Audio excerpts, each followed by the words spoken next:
So I've procrastinated hours of my time by watching these how to stop procrastinating videos. And if that's what you're doing right now, here's a quick fix. First, go to the top of your browser. See that little X next to YouTube? Click that, problem solved. Now, if you aren't meant to be doing something else right now, I wanted to share my thoughts on these how to stop procrastinating videos because the titles are misleading. You can't cure or stop procrastination. It's like stress or hunger. You can't cure stress or hunger. You can only do things to manage or reduce it. So don't beat yourself over. Even the most disciplined people procrastinate. I procrastinate like a mother. And the reason I bring this up is because for the past few years, I've been trying to cut down how much time I just spend scrolling on my phone when I should be doing work instead. And I realized that procrastination is such a widespread thing. And the silver lining is that even if you just reduce the amount of time you procrastinate by a little bit, that will put you ahead of most people. And I'm not here saying that I found the cure, but I wanted to share the one and only thing that actually helped me reduce my procrastination, which for those that don't want to watch till the end, it's finding your why.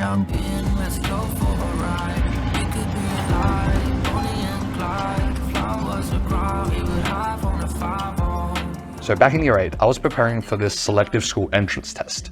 And this was basically to get into one of Melbourne's top schools, which some of you may know or even go to. So basically you do this test, hopefully pass, and then you get in. But the issue was, it was extremely competitive. And because of that, it was viewed as prestigious, especially in the Asian community. And so there was a big hype over it each year. And with typical Asian parents, I went to 2 tutoring schools, which equal to around 6 hours each weekend. And I did that for around 2 years. And essentially I spent all my weekends, spare time preparing for the single test. And in the end, eventually, I didn't get in. And honestly, seeing your parents disappointed and all your friends getting their acceptance letters, getting in, that feeling really sticks with you. And it stuck with me all the way to next year, year 9, when I moved schools. And you know how you go to a new place and you kind of like reinvent yourself? That's what I tried to do and not have like a repeat of year 8. But I had to find a way to stay motivated all the time. So I did something that I still kind of cringe at, which is I got a sticky note on my laptop since I use that every day. And I wrote down exactly what I just told you. And so opening my laptop every day, and maybe this is just me, but looking at the sticky note instantly made me relive the moment and relive all the emotions associated with it. And kind of made me agitated. But the good thing is it made me agitated enough to stop scrolling on my phone, watching YouTube, and actually do the thing I'm supposed to do. So for me, this sticky note was an endless source of motivation, which is why I kept it at the front of my laptop all the way to year 12. And honestly, just looking at the sticky note from year 9, 10, 11, all the way to year 12, it really helped me take studying more seriously. And that led me to finish my high school journey in year 12 by scoring in the top of my school.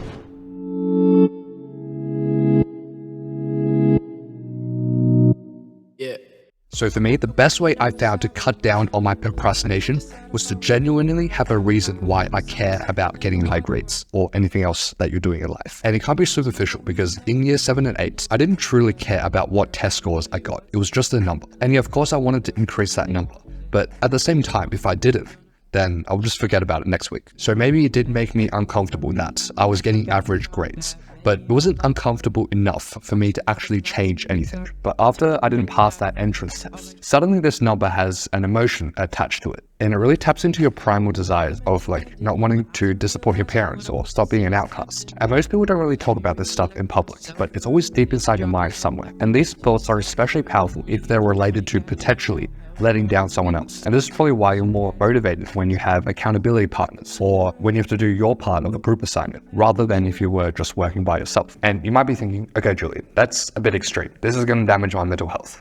And so I want to make it very clear that you can and you should have positive why reasons as well. For example, if there's a uni overseas that you really want to go to, you can write it down on a sticky note or set it as your wallpaper so you see it every day. But if we're just talking about procrastination and getting whatever you need to do done, then discomfort is your best friend. It's kind of like stepping on those burning coal rocks. If the stones are extremely sharp, hot, and uncomfortable, then you're going to get off as quickly as possible. You're not going to go, oh, let me check my Insta real quick. So discomfort leads to action. And you might not like this advice because it's not like a quick fix like the other popular videos promise, because what gets millions of views are those quick and easy tactics, because you don't have to go outside your comfort zone. You can just download a few Chrome extensions and you're done. But writing down the reasons why you genuinely want to do something forces you to reflect on yourself, and that is always going to be uncomfortable. And I can tell you just from writing the script of this video, there were so many times where I was like, do I really want to include that? Because it's always so cringy reflecting on your motivations, failures, losses, etc.